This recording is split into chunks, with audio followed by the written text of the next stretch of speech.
all the Vice Chancellors to perform their tasks to the highest standard, hence positioning Tamil Nadu universities at the pinnacle of both national and international ranking.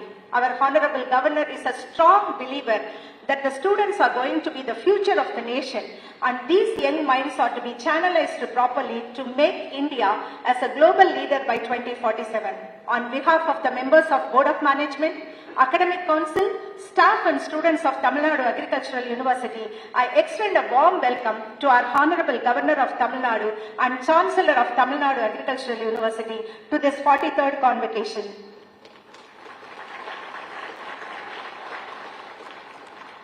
It is my proud privilege to welcome Shri Manoj Ahuja IAS, Secretary, Ministry of Agriculture and Farmers Welfare, Government of India.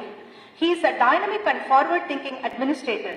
His aim is to equip Indian farmers with optimal knowledge and practices to enhance their global competitiveness is being applauded across the globe. His initiatives on agricultural mechanization, digital extension and precision farming are paving way towards Agriculture 4.0 in the country.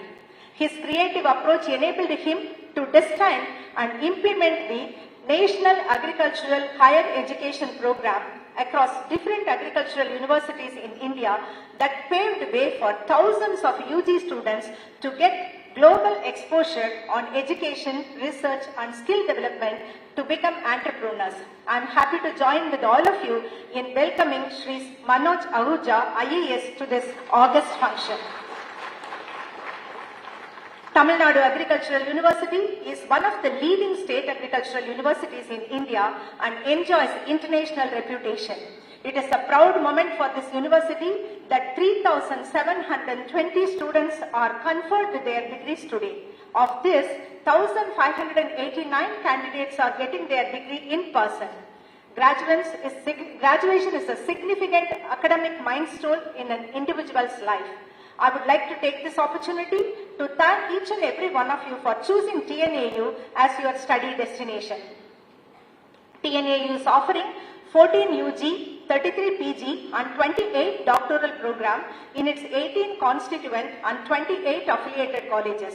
To fulfill government's vision of increasing gross enrollment ratio by 10% every year, annual intake of students has been increased to 7,700 from 5,500 in the last 2 years. TNAU ranked first among all SAUs in performance of ICAR NET examination and 26% of the seats were grabbed by TNAU students. The admission procedures have been digitalized through online counseling. TNAU is the first SAU in implementing the blended learning system to ensure uniform exposure to all the students. Through the World Bank supported ICAR Institutional Development Program, TNAU has established smart classrooms, AR/VR laboratories and digital language laboratories, state-of-the-art laboratories for digital extension, big data analysis and also experiential learning. In the past 2 years, TNAU has invited 9 professors from international institutions, organized workshops, conference and 110 skill development and entrepreneurship training programs. To internationalize TNAU's teaching and research, 53 foreign faculty have been inducted as adjunct faculty. Also, 72 professors of practices have been engaged to enhance the employable skill of the students. TNAU joins hands with the Dalhousie University in Canada to offer dual degree program at UG level and 53 students are conferred with a dual degree. 64 undergrad students were trained as interns for 2 months in globally renowned universities in 12 countries. In addition, 70 undergrad students were sent for 1 semester under twinning program to Dalhousie University, Canada, University of Twente in Netherlands and Karelia University of Applied Sciences, Finland. 60 faculty members were sent abroad for 2 months to create research linkages and also for building their capability in frontier areas of research. TNAU also offers education to the needy stakeholders through its open and distance learning program. To inculcate research aptitude, TNAU supports all the 678 PG and PhD students with fellowship. Academic industry links have been created to make the students industry ready. TNAU gives topmost priority to place its students in reputed organizations. In 2023 alone, 889 undergrad students and 100% of the diploma students studying in TNAU were placed in reputed institutions. TNAU is encouraging its faculty to strive for self-reliance in securing research funds. In 2023, 212 projects with a total outlay of 68.76 crore rupees have been successfully obtained.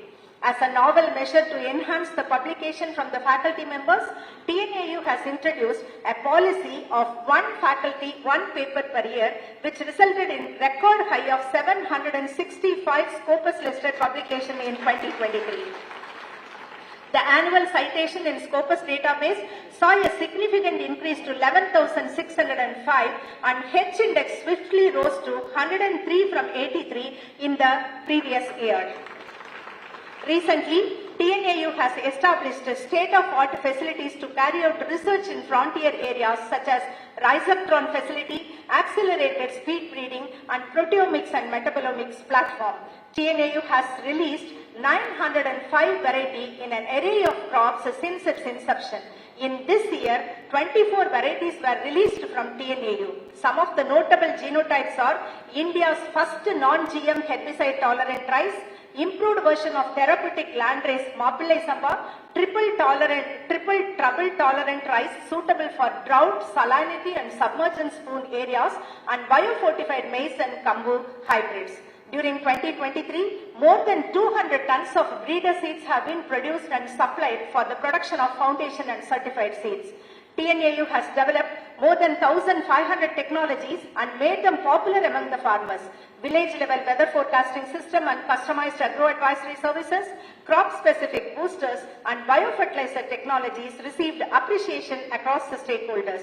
TNAU's water-soluble fertilizers and research on nanofertilizers and soil microbiome paved way for rejuvenating soil health in Tamil Nadu. Through the World Bank-supported Tamil Nadu Irrigation Agricultural Modernization Project, refined practices on water storage, groundwater recharging, water budgeting are advocated to the farmers. TNAU is the front runner in deploying geospatial tools for water body monitoring, GHG emission monitoring, and disaster risk assessment. Research on drone technology in developing SOPs for smart delivery of inputs are appreciated at national level. TNAU stands at the top among the SAUs in obtaining DGCA-approved drone piloting center to groom and develop agri-pruners. TNAU undertakes serious efforts in cataloging invasive pests and diseases and developing strategies to control them. World's first semiochemical to attract cotton stem weevil was developed by Tamil Nadu Agricultural University.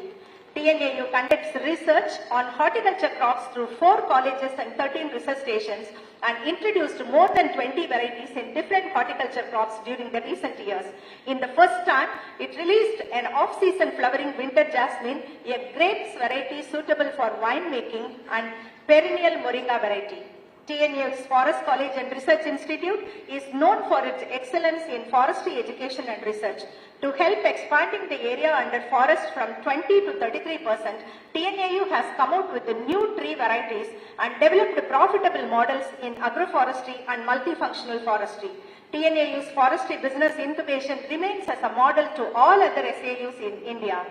Considering declining labor resources, TNAU implements projects under PMFME and strongly promotes mechanization in agriculture.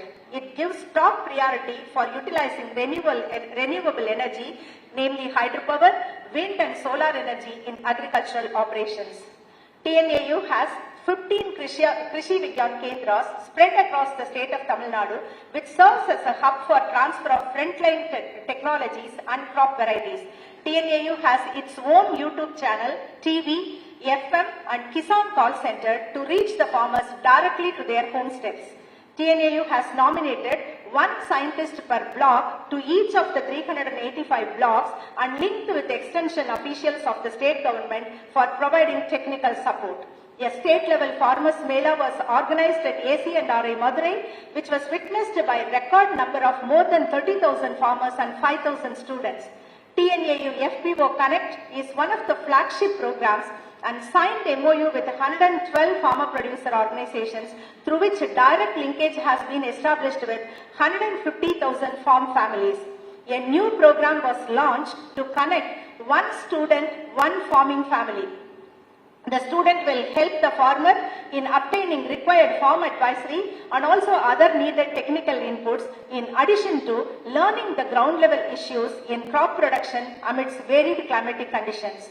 TNAU's domestic export market linkage cell provides pre-sowing and pre-harvest forecast for 14 major agricultural and horticulture crops and disseminated through print and electronic media for the farmers' usage. TNAU has 6 agribusiness incubation centers to cater the needs and aspirations of local industries, aspiring entrepreneurs and communities.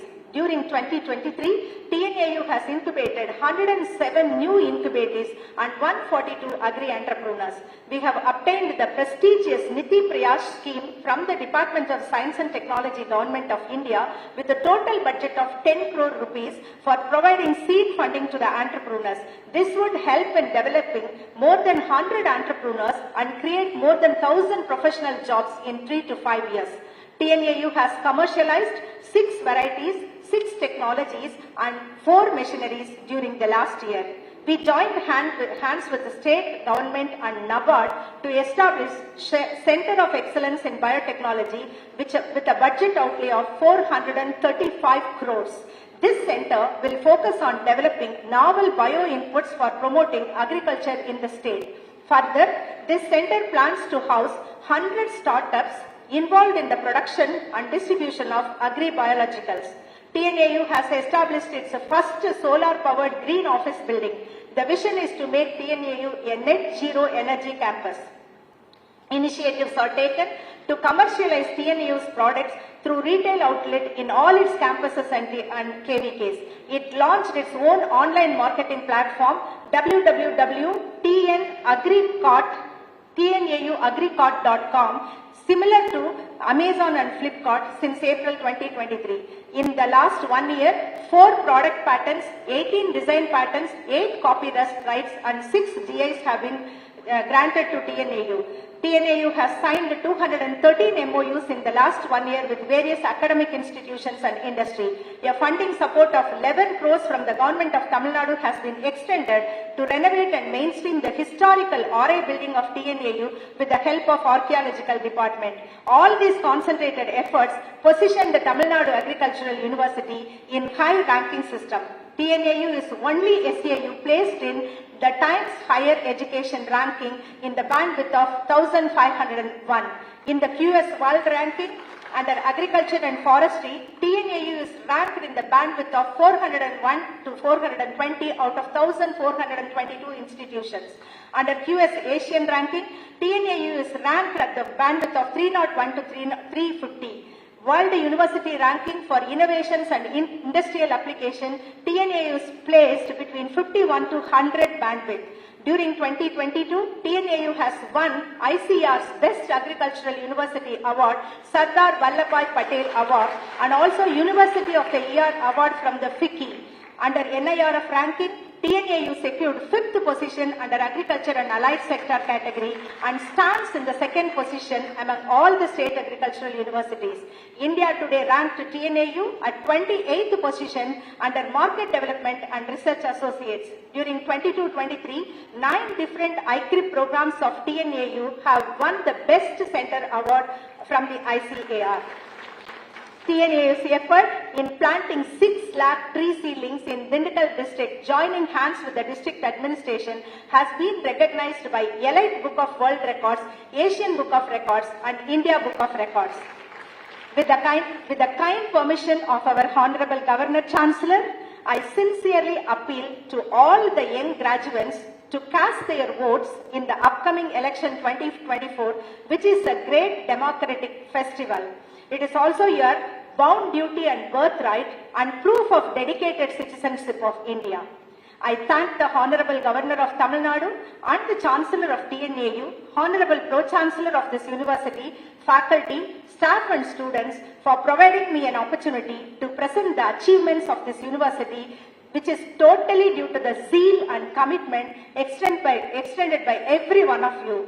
I consider it as a great honor to deliver the welcome address in the special occasion of 43rd Convocation of TNAU and take this opportunity to congratulate all the graduating students, parents and award winners in this special occasion and wishing all of you a success in all your endeavors.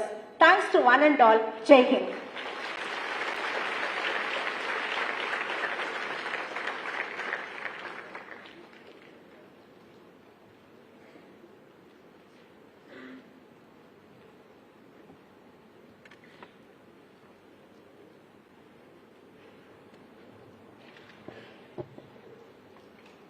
This convocation of the Tamil Nadu Agricultural University has been called to confer degree upon the candidates who appeared in the examinations recently held for the purpose have been certified to be worthy of the same. I invite the chief guest, Thiru Manoj Ahuja, Secretary Agriculture and Farmers Welfare Department, Government of India, to deliver the convocation address.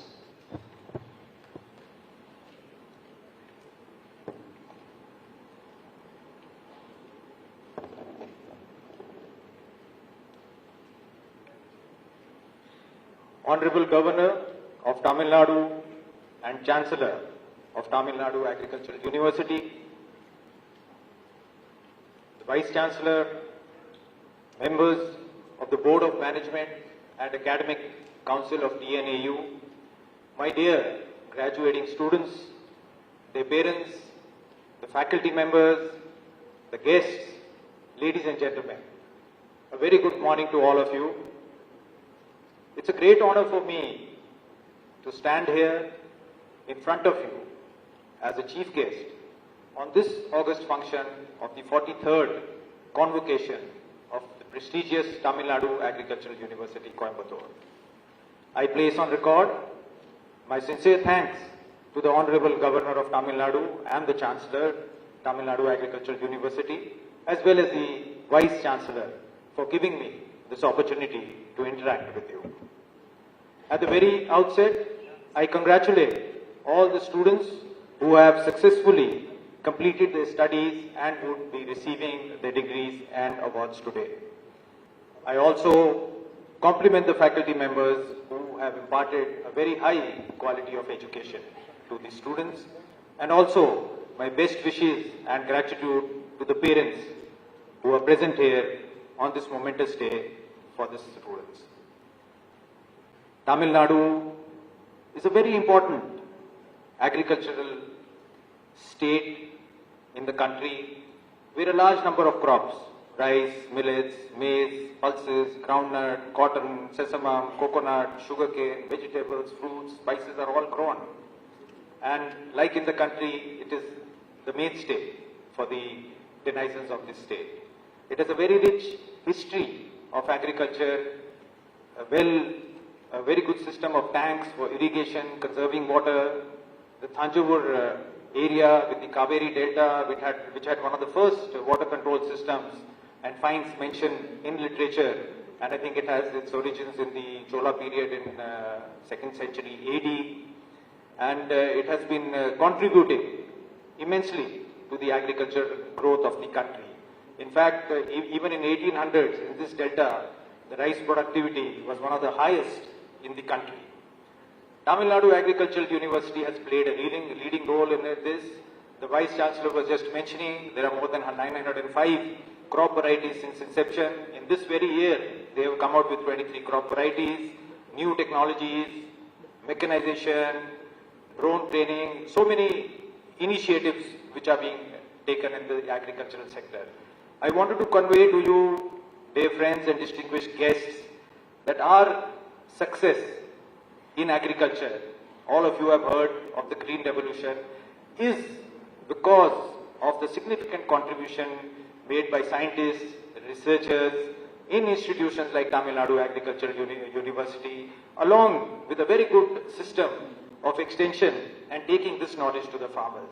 I think the credit for our success story in agriculture, from a position where we were dependent on other countries for our food needs, to a situation where we are one of the leading net exporters of food grains, has been because of the dedication and the commitment and the achievement and the knowledge which is produced in these temples of learning, agricultural universities, in which Tamil Nadu agricultural universities, the faculty and the students have played a pioneering role. And I must stand here and compliment all of you for this significant achievement.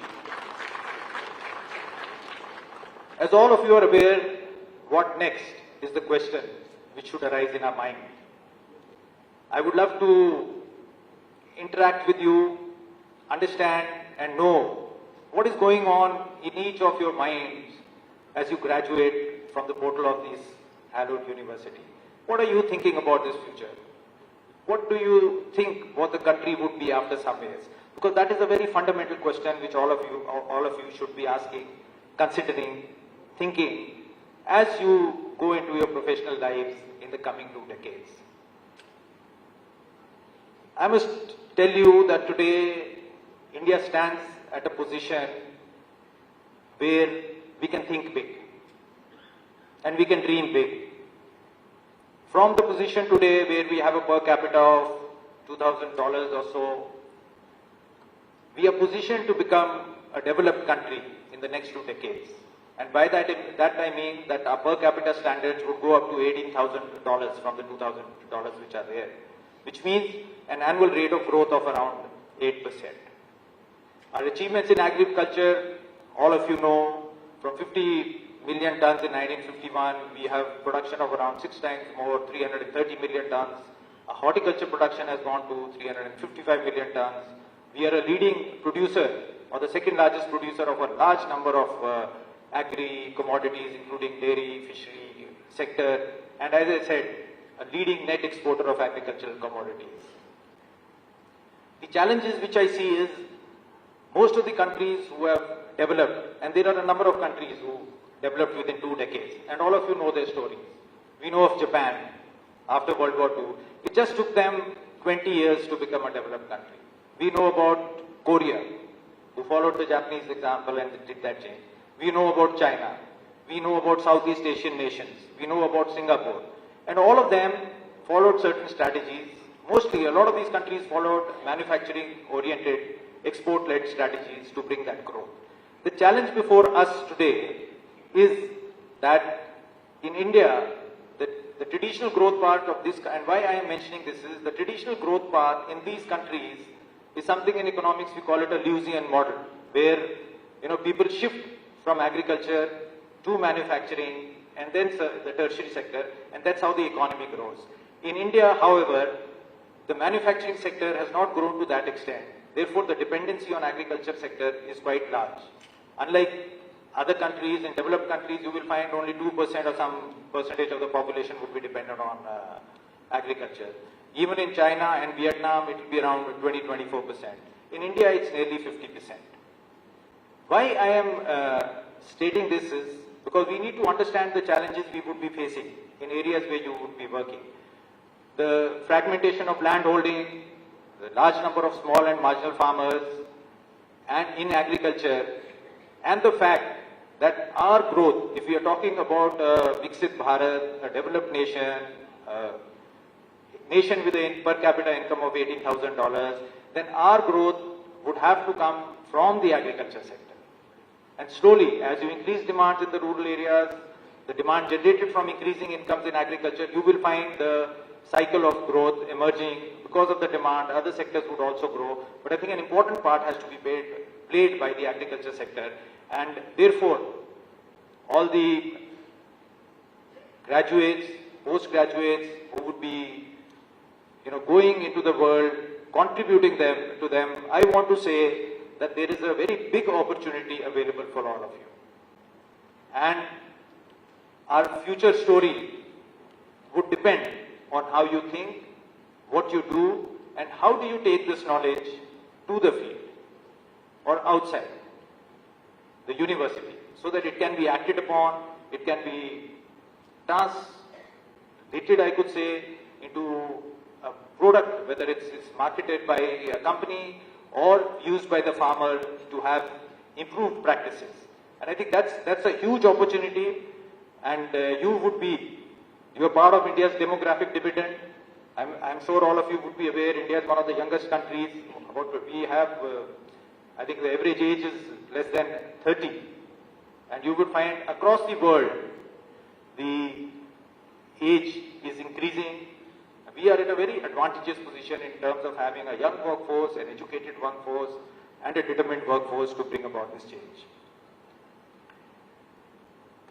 We all know about the Green Revolution. Dr. M.S. Swaminathan, he was conferred the Bharat Ratna, and it was essentially technology-led and came out of the system we have, the research, the universities, field trials, extension, taking it to the farmers, getting feedback from the farmers, and then getting it back.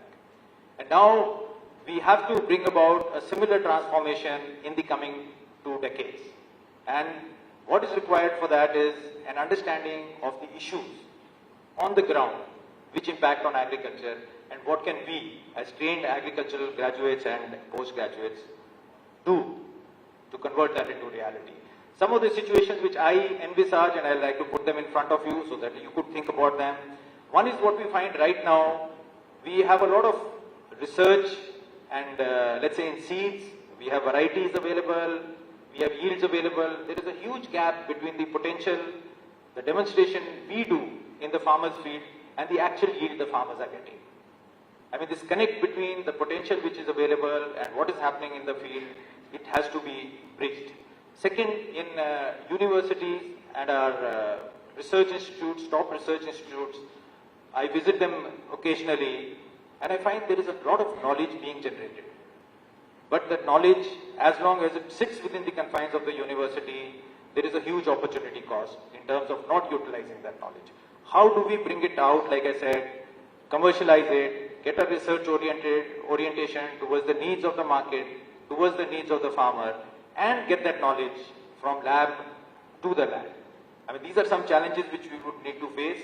And I think the opportunities which are emerging is, we have good technology. The Vice Chancellor told about speed breeding facilities. The Government of India, in terms of policies, has allowed gene editing, which should cut down the time period for doing new research and bringing it to the field. There are other technologies which will help it. The other plus point is the ability of farmers. You see, the farmer today has his own agency and he can learn very fast, and he uses digital means to learn. He learns from other farmers. So the gap which was there in communication can be bridged very easily through digital means. The system we had of getting information from the farmers to the KVKs and bringing it to the research institutions can be bridged very easily through digital technology, so that there is no time lost in that, and that feedback loss, research, taking it to the field, if it's not working well, getting the knowledge back and then working on it.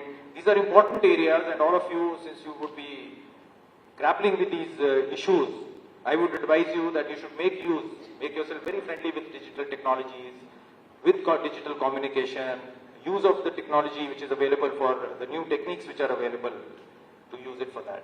The other bright spot I would like to highlight is about the vibrant ecosystem.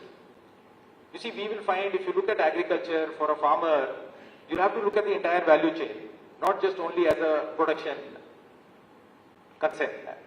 Why?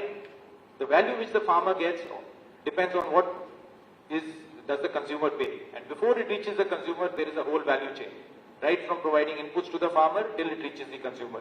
And there are a lot of issues in that. Let's say quality inputs, right kind of inputs, knowledge about practices, providing information on that, post-harvest management, processing, marketing, efficient supply chains. And in the recent years, there has been a spurt of agri-startups and agri-companies which have come into this sphere. And that is helping in cutting down losses, improving our value chains. So I think some of you sitting here would be thinking, what do I do? One would be you get jobs, but I would still say that I am very excited when I meet some of these startups. Their ideas are brilliant and they come up with solutions which we sometimes, it leaves us impressed. And I think there's a whole field, because there are challenges. If you look at these challenges as opportunities, you will find there is a huge scope for people like you with the knowledge, with an understanding of problems, to make a difference through your own startups, through entrepreneurship, through using all the knowledge which you have and translating into something meaningful for which benefits farmers, and you also can earn a good living out of that. I would just like to kind of highlight 2 or 3 things to articulate about the policy framework which the Government of India has, because it tries to identify some of the problems and also the challenges and how do we cross them. And I will use them as, let's say, as something to hang the idea on, which I would like to put across. So in the last decade, the agriculture has got priority by the Government of India. The ministry which I work in used to have a budget of 25,000 crores. In the last decade, it has jumped 5 times and it is about 1,25,000 crores. That is the priority given to the agriculture sector in the entire Union of India budget. A large number of new schemes have been introduced. So let me start with what we call the PM Kisan Yojana, the Pradhan Mantri Kisan Nidhi Yojana. This is a direct benefit transfer scheme, and as on date, about 3 lakh crore rupees have been transferred to about 11 crore farmers. It's a huge sum, 3 lakh crore, and today this program is one of the largest direct benefit transfer programs in the world, all technology oriented. So with the push of a button, which the Honorable Prime Minister does, he just released the 16th installment. Within a day, the money goes into the bank accounts of the farmers and with an SMS. Not only that, there are certain stipulations for the program. All that is also integrated in an online manner in the system, and then thereby the money reaches. The point I am making is that technology today allows you to implement programs and schemes for the Government of India in a very transparent manner, so that the entire benefit which is meant for the farmer is availed by him in very, very short time. You see, 6,000 rupees a year may not be such a large sum, some could say, but the fact is, if you look at it, it provides a security net. You can make a small investments, and if you don't look at it in isolation, if you look at other similar schemes like there is an Ayushman card for health, which insures you to 5 lakh, up to 5 lakh. There are similar schemes, large number of welfare schemes, which does provide him, for a subsistence farmer or a small farmer, does provide him with a security net, so that he doesn't have to bother about his usual needs. Just a fact I would like to say, healthcare costs out of pocket expenditures used to be 62% about 10 years back. They're only 34% now. And one of the main reasons for people falling back below the poverty line used to be these out of pocket health costs. So it provides a security net where the farmer can then, innovate and increase in investments. But the fact I was making was that digital technologies are going to make a lot of difference. And another example I would like to give from the same scheme, to allow people to interact with the government, we've introduced artificial intelligence, what you could call it, is called Kisan Mitra. What does it do? It allows farmers to speak in their own languages. You can take a WhatsApp and just ask questions. If I am a beneficiary or I have applied, I can just ask question in my own language using a WhatsApp or anything I would like to. So there's an interface where I can ask questions in my language, then it comes to us, and the AI part understands the intent of your question. The question is not structured. You can ask it in any manner. So the AI, artificial intelligence part, understands it as to what is the question, what is the intent you are asking, goes to the database or goes to all the details, information which are there, comes back and informs the farmer again in his own language. Why I am citing this example is because technologies like this can fundamentally alter the interface between citizens and government. As of now, I will tell you that we did an analysis. The Government of India Agriculture Department has 120 websites. We have more than 40 apps. Now just look at it. If you look at it from a farmer's perspective, he cannot spend time in going to different websites or going to different apps. But if I just give him, if he can talk in his phone, just ask a question and the reply comes about what he wants to ask about the Agriculture Department. Look at the revolutionary way we are changing the interface of citizens with government. And These new technologies which are emerging, digital technologies, like I said, the ease of citizens or farmers to access government schemes, know about them, interact with government is possible as on date, and it will change the way we do things. So I think technology, digital technology will play a big role. Another big scheme which was introduced is known as Pradhan Mantri Fasal Bima Yojana. Agricultural per se, I would say, has risk inbuilt in it. One, you can talk about climate change and the fact that there is production risk. If something happens to the weather or there is rainfall or hailstones, the farmer faces a loss. How do you mitigate that? This program is meant for that, where it covers production risks of the farmer. That is an area where a lot of opportunities lie. And in these 8 years, I think the farmers have contributed about 30,000 crores in terms of premium and have their claims settled about 1,50,000 crores.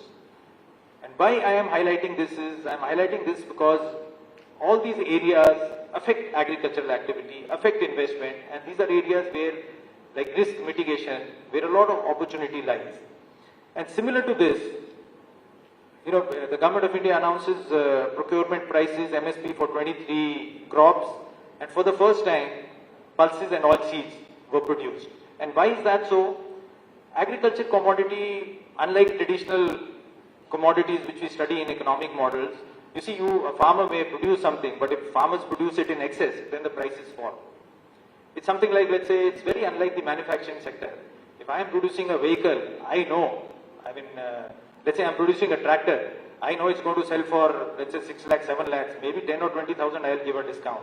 But it's not like you start producing a tractor and then you find the tractor is selling for 2 lakhs. That's a problem. And this does happen in the agriculture sector, and therefore this price mitigation. How do you mitigate that risk? That is there, and that's why this policy of procurement, MSP, and others. But I'm saying these are fields and areas which can be worked on. There can be a lot of private sector this thing. I've seen people giving micro insurance, weather-based insurance products, and things like that. But that's one area where one can work. Climate change is complicating it. For example, last year in northern India, we had a heat wave in March, and you know, the wheat, when the grain filling starts, that was the time that it stuck, and there was a lot of shriveling of grain and a loss in terms of this thing. But thanks to our research network, the ICR, the State Agricultural University, there has been a focus on climate resilient varieties. And right now in Punjab, Haryana and other states, more than 70% of the area is covered with heat tolerant varieties. So that's the impact. I mean, these are challenges which are being faced by the universities. They're coming out with products, and I'm sure all of you would be contributing to it. Another program is the 10,000 farmers producers organizations. We also have more than 2,60,000 primary agricultural cooperative societies. And I'm linking it with the fact that we have a substantial majority, 86% of our farmers who are small and marginal farmers. It's very difficult for them to get economies of scale. Can we make an institution for them at a local level which will help them in, which will provide them inputs, provide them economies of scale, can do aggregation, can do branding, can do marketing? If they can, it's a big service which we are doing for the agriculture sector. And this is also, it's a purely, should I put it, it's a business commercial activity. And there's a huge demand for people who can work in this sector, work with FPOs, work with cooperatives, and generate benefits for the farmer and the agriculture sector across the value chain. All of you know about the cooperative sector and the wonderful story of milk revolution in India. Can we bring a similar revolution? Can we have a similar structure or an analogous structure for the horticulture sector? Fruits and vegetables. We talk about their perishability. Can we do that? You've heard about the poultry sector and the wonderful sector which follows a model where a company gives, small broiler chicks to other farmers and take it back. It's a contract farming kind of something like that. But the fact is, it's a model which has worked, and you will find that the growth rate in both the dairy sector and the fishery sector is quite high. It's about 6 to 8%, which is what one would expect if you have to increase returns in this sector. Another program which was started is e-marketing, and it's very important. There are mandis across the country, And it's very important that the farmer, when he wants to sell his produce, knows about its quality and gets the best price for it. So the attempt is that only, to bring this knowledge to the farmer, connect buyers with sellers, and to get the best price to the farmer. Now, this is governed under state laws. Some states have opened it, they allow farm gate processes, but there's a lot to be done. And I was last time I was interacting with startups. There are a lot of startups in this area now. Ninja Cart is there, Dehat is there, Cropic is there, and they are answering this need. You'll be surprised to know that they have connected. They will put some aggregator in a village. They have an understanding of when, let us say, tomatoes would be harvested, and they link it up with consumer demand, and they're very efficient supply chains to ensure that there is no value loss in the supply chain. They link, and through very efficiently, storage, logistics are all built in. So what I'm saying is, there is a huge opportunity again in ensuring connecting the farmer to the consumer through efficient logistics, through efficient technology, digital means of matching demand and supply, and the value which is there, a profit goes to the company and a profit also goes to the farmer. That's one, again, area where a lot of startups have come and they are working in it. Another program which was started is called More Drop Per Crop. Tamil Nadu state is doing quite well in it. In India, 86% of our water is used in the agriculture sector, and the ratio is about 70% for other countries. The water use efficiency is around 1/3, 33%. In, let's say, developed countries, it's up to 55%. One way, and you would realize that water scarcity would increase over the years, and when we talk about sustainability, these are very core areas where we have to look into. A sustainability in terms of water, in terms of usage of fertilizers, in terms of soil. And because these have to be addressed, these are also huge opportunities where we can all work. So this example of water, the program essentially More Crop Per Drop, essentially is to bring about drip irrigation. We've also allowed automation. If you push fertilizers through drip irrigation, even the fertilizer efficiency goes from 33% to 90%. The point I'm making is, this is something, we have a potential of 70 million hectares under drip irrigation. We've achieved about 13 million. There's a huge potential in this. Bringing these kind of reforms to the farmers and taking it to the field and bringing about sustainability. So while we talk about production figures, we should also look at figures about per unit quantity of water, what's my production? Am I degrading my soil? These are all factors which we would have to address. And as we said, as we move on, the next revolution in agriculture would be evergreen revolution, in the sense it has to be sustainable with productivity gains. And how do we get that is a challenge which has to be addressed by all of us collectively. There are other areas also associated with sustainability, things like voluntary carbon markets. The carbon markets, the global focus is on reducing carbon emissions. Our focus is on carbon mitigation and adaptation, that the farmer should not suffer because of these climate changes and the variations in climatic conditions. So how do we help him in adapting? How do we help him protect his returns? And a lot of, for example, if you plant bamboo, if you plant agroforestry, if you do DSR, where you're using sustainable methods, you can get carbon credits. There's a huge emerging markets. In fact, the Government of India, the department came out with a framework for voluntary carbon markets. What we feel is, if the farmer can be incentivized through any means for sustainable behavior, a lot of the farmers would get credit returns who are doing these kind of practices. Like I mentioned, direct seeding of rice or agroforestry or bamboo, or talk about natural farming or prudent use of fertilizers. All of these can be monetized and the returns given to the farmers. And it's a very nascent market which has a huge potential for growth. Another program, again, which was launched in 2016 was the Soil Health Card. And I'm just trying to, why I am narrating these programs is because I'm trying to link up the policy framework for addressing problems and challenges, which I think have to be addressed collectively. And these challenges, like I said, are also opportunities. Also business opportunities, also entrepreneurial opportunities, which will bring benefit to the farmer and us collectively. So under Soil Health Card, nearly 20 crore cards have been distributed. The idea is that if the farmer, like we have, we do health tests.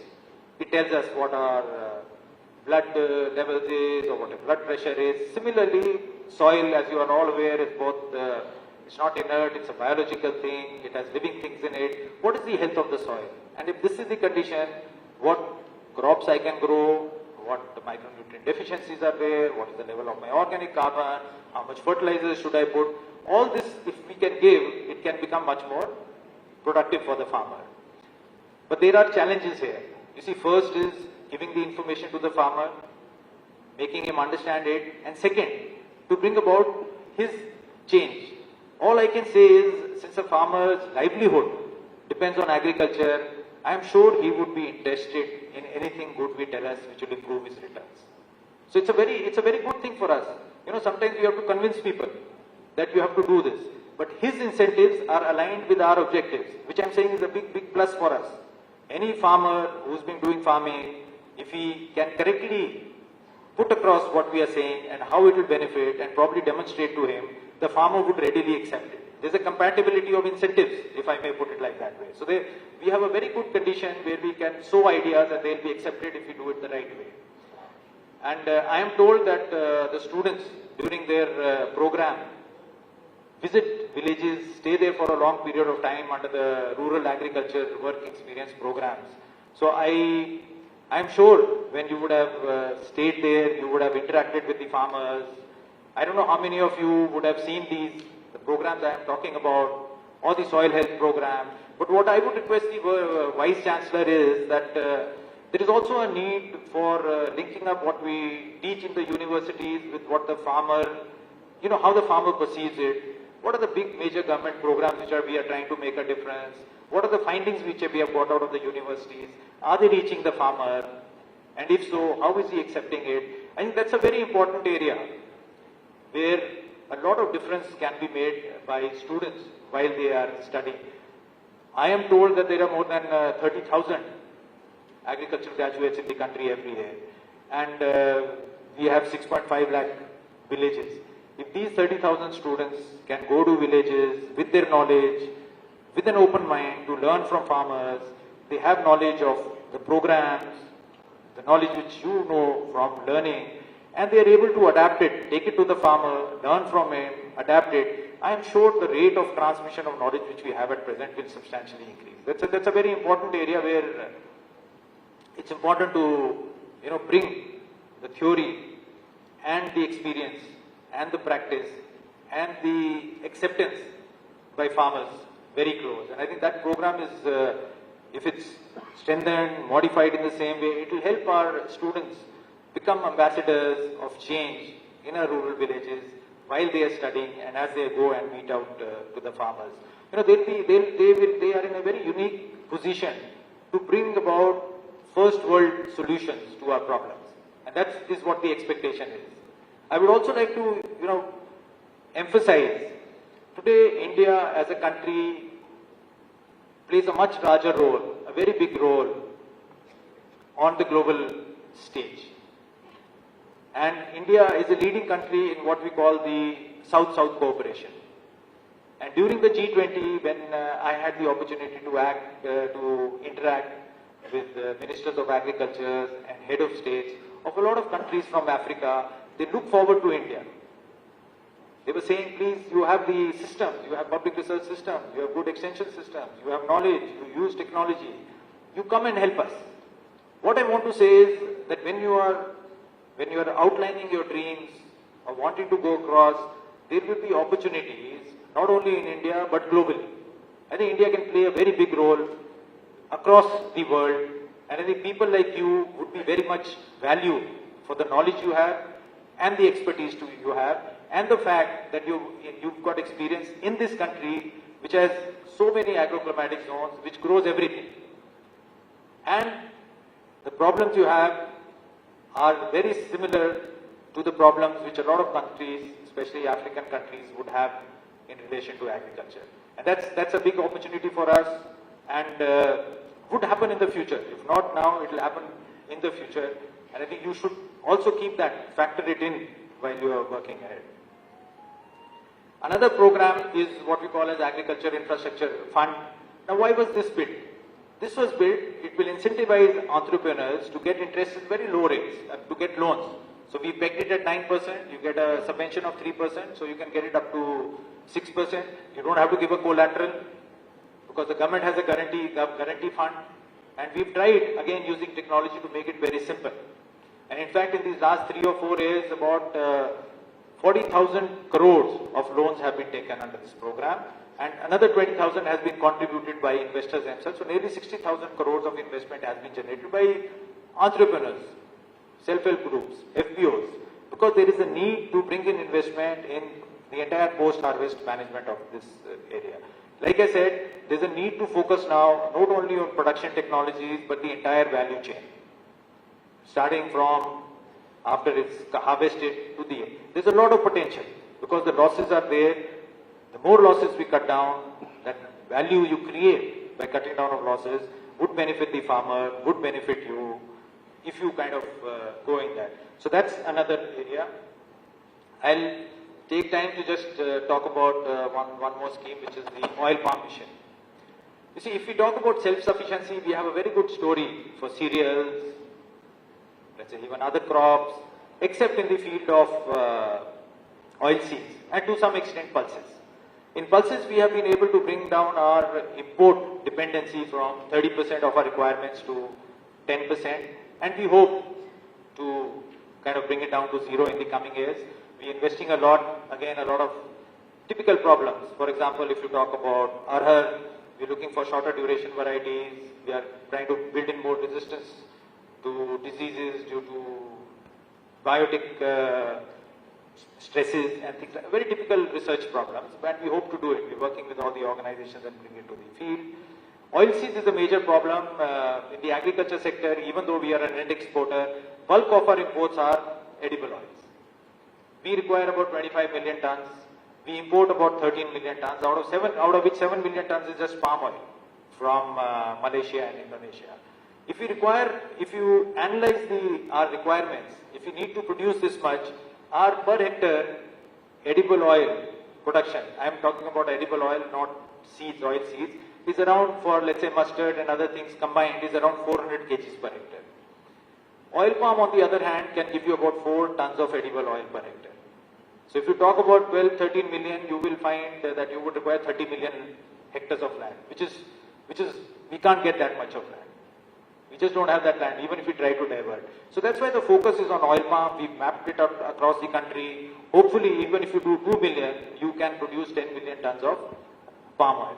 But the other issues, what I want is that these are national priorities, and that's my request to universities, that we also, the gains we have made in terms of cereals like wheat and rice, if you see the yield increases from, let's say 60s to now, there'll be 300%, 350, 400%, whereas in terms of oil seeds and pulses, it's very, very less. In some cases, it is less than 100%. And these are the areas, they are difficult areas, but we feel that with the new technologies like gene editing, speed breeding, we need to also refocus and reorient our research into these areas which are also national priorities, and then take these areas forward so we can become kind of self-sufficient in this. The other area where we have a huge import dependency, all of you know, is fuels. And the government of India has started a policy where we are using ethanol blended fuels. I am sure all of you would be knowing about it. We've achieved 12% ethanol blending, and this year we have a target of 15% ethanol blending. A lot of it would come out of sugarcane and the byproducts, the B heavy and the C heavy molasses, and also maize. So you would find that there's a huge incentivization for farmers. Because of the demand, the prices would increase, and maize, I'm very happy to state that Tamil Nadu in fact has one of the highest productivity in maize, and I'm sure the university must have played a very big role in that. But the fact that farmers can also look at avail of this benefit of growing crops for fuel. So therefore this entire import dependency on petroleum for our fuel needs and also for our edible oil needs these are broad areas where we might have to refocus our policies a little bit. I would also just take a little bit of time in mentioning to you the broad challenges around which we are reorienting our policies. Our policies essentially were finalized in an era of shortage of food and for achieving food sufficiency. And our institutions, our policies, and our technology and our extension was geared towards it. You get high variety seeds and push it down. So that's what the extension this thing. But now we will have to work in a more decentralized manner. We have to recognize that farmers are scientists, and the fact that there is a lot of peer-to-peer learning happening. Can we have systems to ingrain that knowledge into our system of generating knowledge, validate it at a decentralized level, and make it available to a large number of farmers? In fact, technology would allow you to do that. But that's what I'm saying is broad base our generation of knowledge. In the universities, also understand that the farmer also has a lot of knowledge. He's a professor of practice, if I can call him that. How do we get that knowledge? It's difficult. You don't have those control and treatment groups and you can change one variable and get results. It's much more decentralized, and getting it, validating it would be a challenge, but can be done. But I think that's one area where you need to move. Second is the challenge would be building up climate resilience. So we have done all the mapping which is required, the research findings which are required in villages, but it should be a topic of debate and discussion in villages amongst farmers. They should be ready with this. We can provide, we have a large number of schemes which need to be converged, but it's important to take it down, and I think universities and students, like I said, during the Ravi's period and all, and this is one thing which should be brought in the syllabus, and when they go to the villages, bring it to these farmers, have very simple templates where farmer can discuss, and I'm sure some of the solutions they themselves could provide, and the other schemes we will have to reorient so that they can converge and provide this thing. New technology changes are coming in, our fertilizer subsidies are very high, so products like nano urea, nano DAP, which the Vice Chancellor also mentioned the university is working on. They've set up drone training facilities here, and a new program has been started for that, where women would be empowered to offer custom hiring drone services for pesticide spraying and nano fertilizer spray to begin with. And it has shown very good results. For example, in sugarcane and all, spraying through drones has helped a lot. One more aspect which I would like to highlight is about, we talk about other countries, we talk about the Israeli example in precision agriculture, we talk about, let's say, floriculture or horticulture, again, some European countries. So my experience with them is being that there is still, a challenge still remains. While we implant these technologies from outside, there is a need to make them less expensive and probably indigenize them. Some of these technologies, when you put them on the field, are slightly expensive, not very viable. I think there's a lot of research, while the ideas are very good, to make them, take them to the farmer, make them adopt them, increase their yields, increase their incomes, because they work. They work on good principles, there is a science behind it, and they increase the farmer's yield. But this aspect of indigenizing it would require a lot of local research and solid feedback from the farmer, developing local materials so that the price can come down and the farmer actually uses it and gets the returns which he wants. You would have also heard about something known as digital public infrastructure. If not digital public infrastructure, I am sure all of you carry, make payments even when you go for chai or auto rickshaw or you buy vegetables. If you do, you can make payment of any amount very easily through your mobile phone. All of you are aware of that. I think because it's so easy, you may not be thinking too much about it. But if you go abroad, you would find that behind this is one of the finest financial digital infrastructure in the world. In fact, you go to the most advanced countries, you will not be able to do this.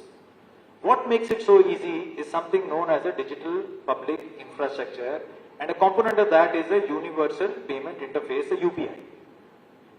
Which means you lay down certain standards, lay down certain protocols when you create digital public infrastructure, and slowly everybody can come to that because everybody knows that standard and innovate. And the innovation happens in an ecosystem, and then you suddenly have exponential growth. Today you will have record usage of UPI in India, and we are exporting it globally. A similar kind of a concept, we are bringing it in agriculture. what we call as a digital public infrastructure in agriculture. I want you to look at it as, when you talk about factors of production in growth, you talk about land, labor, capital. Digital public infrastructure is, you can call it a fourth factor of production. It's something which will bring in efficiency and innovation across everything else. And this is something which is being rolled out and will offer immense opportunities. Along with this, in agriculture, what we are doing across the country is identify the farmer, the land he has, and the crop he has grown, which we can make available on basis of consent, and also making national data pipelines, for example, the Vice Chancellor was talking about advisories, pipelines on the network stations of rain gauges or weather stations across the country. We have lots of them, but in different places. We will standardize them, make that information available in panchayats. We have satellite information available. We're trying to make it available at a panchayat level. It can be used by people outside the government, states. Why I am saying all these things is that this can be used by let's say, agri-entrepreneurs to provide advisories, to provide services to farmers, in fact, build up their capability. So they will not have to invest in getting this information, which we can call it as public good. Another similar example I would say is that we point out that, because of pest damage, there is so much of losses. You have thrips in chilies and certain losses everywhere. And today's technology allows you to actually get to know presence of pests beyond an economic threshold in time and take action. So putting those surveillance mechanisms, using AI-based systems to identify which pest it is, which crop it is, and some information is available at the farmer's level, the others can be linked back. All you have to do is a lot of using AI, machine learning, make it good enough. Using something like what Google Lens does, but in a very focused way. So I'm just citing these examples because for your generation, these would be exciting. And I feel that a dramatic change would come because of these technologies, because things can be done in a better way, in a way where ecosystem can all contribute, in a way where we can increase the value and increase returns for the farmer, and it offers immense possibilities for this. Another example I would just like to highlight is when I was talking about digital extension. We had a traditional extension system, but now the farmers themselves can access. And therefore, we are putting everything in something known as Vistar, which is again a digital public infrastructure or digital public good, which will enable the farmer to access either through speaking, whatever small videos or literature is available, and also bring innovations of farmer on that. So they can learn by peer-to-peer mentoring.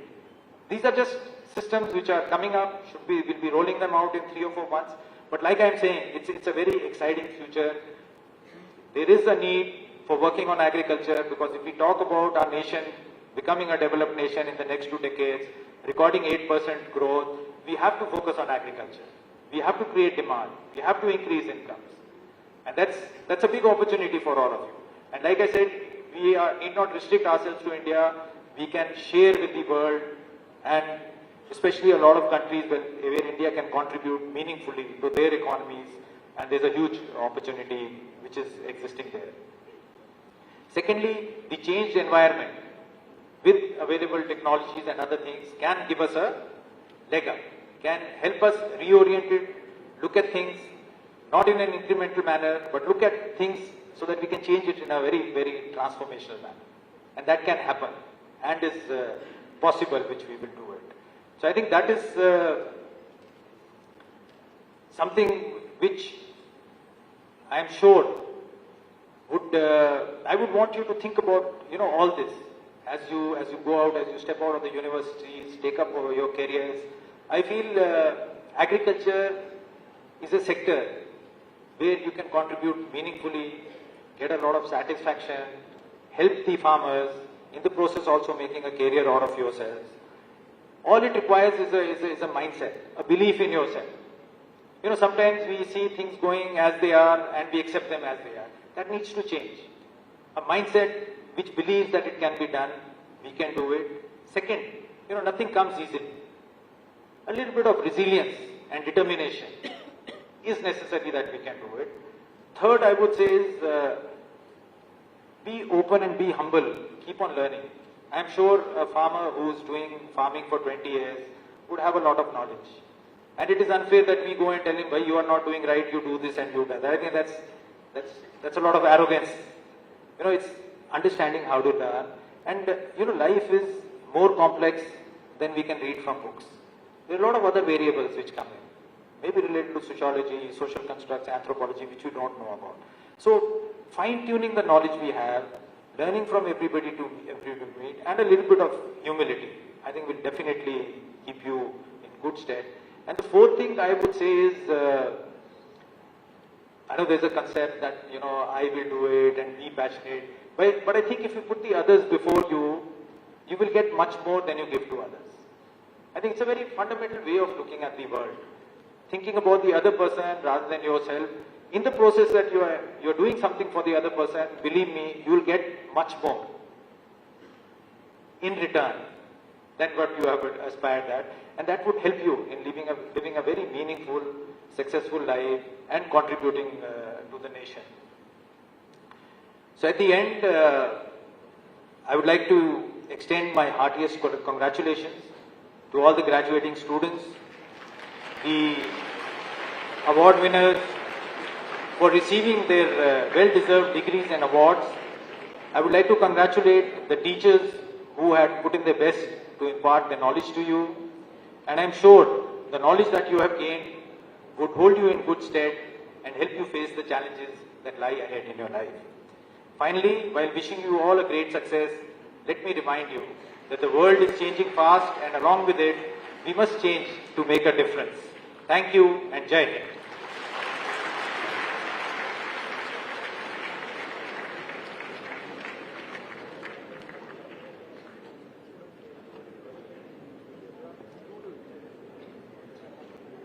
I invite the Vice Chancellor to declare the institution of new endowments.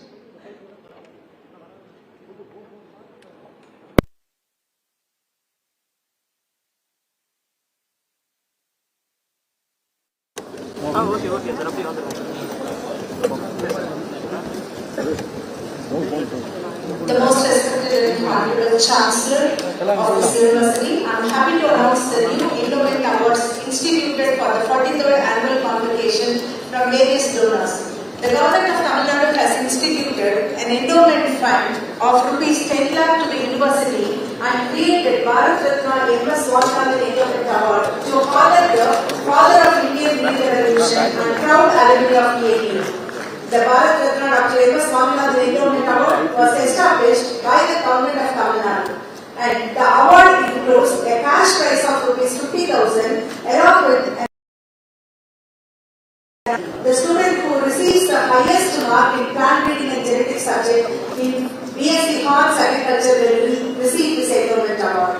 The EID Parry Company in Chennai established PNAU Golden Jubilee EID Parry Award, which grants a sum of rupees 5 lakh rupees to the university. The interest accrued from this award will be awarded as a medal to the best PhD thesis in nanoscience and technology. The old students of Department of Plant Pathology in GNAU has sponsored 5 lakh rupees and created Dr. R. Swaminathan Award for the best PhD thesis work in molecular plant pathology. Mr. Kandasamy Devasundaram from Chennai has sponsored rupees 8 lakhs for instituting an award in the name of Tirupati Kandasamy Devasundaram Award, which is intended for the best student from MSc Agriculture in Agronomy. Sir, from this convocation onwards, the institution of new endowments or awards in GNAU will be accepted only with a minimum amount of rupees 5 lakh with an award period of 5 years. Thank you very much, sir.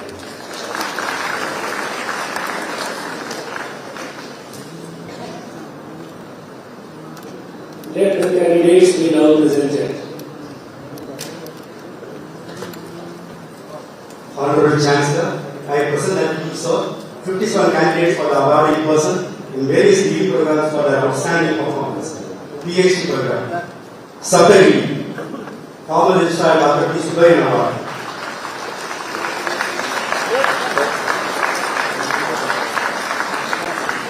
Subhita R. Dr. Premchand PG Scholars Award. Hallelujah, Dr. S. Uttam Award. Manunike, Anil Atlaka Award. Vinodini Bhatia, Dr. D. Srasubramanian Award. Amrita S. Dr. Kumarasamy Ramasamy Award and Dr. S. Sundaresan Award. Jayalakshmi Sri D. Ganesan Award. Convocation Dr. K. Ramakrishnan Award. Saravana Sri P.S. Natarajan Award. Vinodini J. Turaisamy and Chandrakanta Award. Rajan B. Dr. Anderson Anil Kumar Award. Nagendra M.S. Dr. K. K. Radival Award. Shobha Devi Dr. T. Garivaraj Award. Hema B. Dr. J. Devinda Award. Dr. Tinnakas Award. Reddy Kalyan B.S. Isotope and Tracer Techniques Symposium Award. Kyanagadan B. Dr. S. Robin Memorial Award. Swine K.K. Dr. S. Subramanian Award. Arasat Maji Dr. S. Nagarajan Award. Shalini Mudaya C.Y. Dr. N. Kumar Award. Madan S.K. Dr. S. Sundarajan and Tamil Award. In Master's Program, Parvati Kumari, Isotope and Tracer Techniques Symposium Award. Paliduran S. Dr. S. Mohan Award. Blessing Murika K. Dr. S. Mahimiraja Award. Ashwini M.S. Hudson Award. Shobhika P.R. Dr. N. Narayan Award. Ayat Prayam Dr. M. Ramaya Award. Prabhayan Dr. A. Nirpande Award. Sarika R. Vedavalli Merit Award. Vijay S. Dr. Sridhara Rao Atsundari Award. Saranya Kumari R. S. Kondas Award. Divya Rashmi S. Subayan Marham Award. Govilaj G.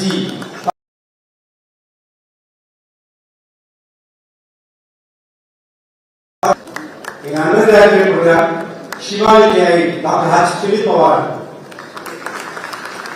Subhash Karthik S. receives 5 awards. Dr. V. Prakash Award, Rukmini Cinema Award, Dr. A.P.J. Abdul Kalam Award, 96th batch of BSA Award, Dr. Kabul Lokman Award.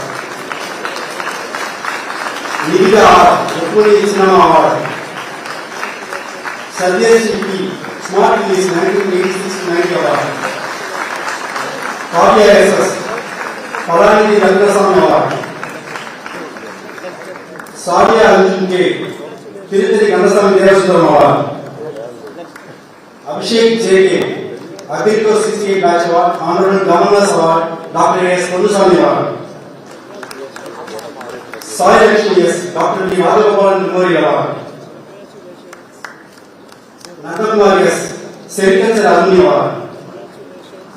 Mahalakshmi S. CPMB Silver Jubilee Award, Dr. S. Ayyappan Award. Archana B. CPMB Silver Jubilee Award.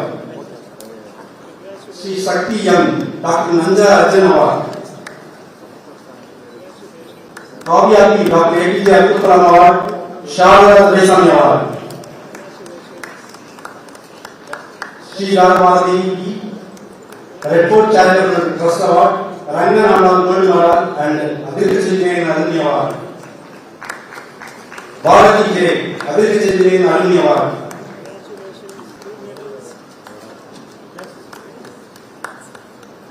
Shreya Prakash, Agriculture Engineering Alumni Award.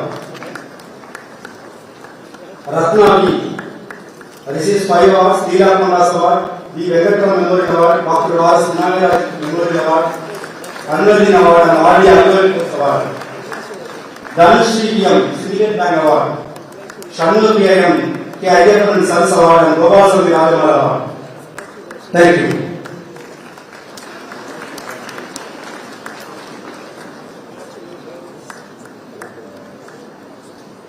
Honorable Chancellor, I present on you, sir, 128 candidate in person for the degree of Doctor of Philosophy who has been qualified to receive the degrees.